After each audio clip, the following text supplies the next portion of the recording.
residential care, um, one of the things, ways in which I've always thought about it is that it does provide an opportunity for stability of care, for stability of relational connection that is superior to Mm, offer to foster care.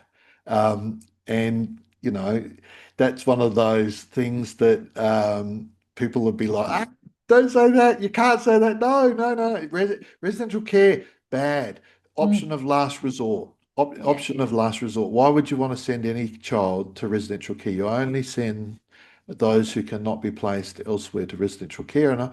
But there are, and it is one of the things that I like to pursue on this podcast. There are clear um, aspects of residential care where there are opportunities and superiority, where it's superior in some respects, and there are opportunities afforded to us with residential care 100%. that are much less vexed than with foster care. For example, family contact and Mm. family reconnection.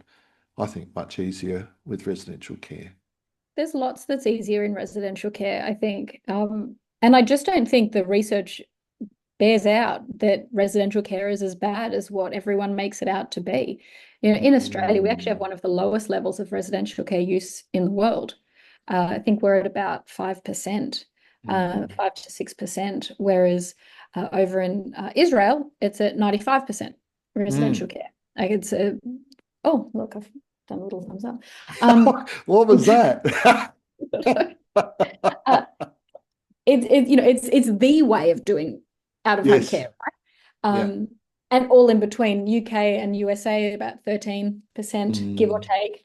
And so the research also shows that in a in countries with lower levels of use, those in foster care and those in residential care, they're actually not the same at baseline. So while the mm, outcomes may be somewhat worse, maybe not are, but maybe somewhat worse for residential care, comparatively, they may not actually be worse at all because they're not mm, on an even playing field at the starting point.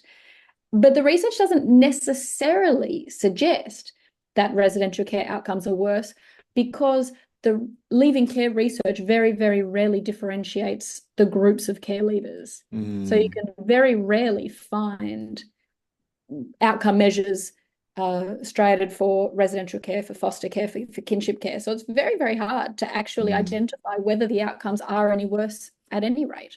mm. Yeah, there is a serious dearth of good quality research into care leavers, and um, I think your point about where they start is really, is really interesting. And effectively, you would be needing to look at effect sizes, treating foster care and residential care as interventions, and then looking at effect sizes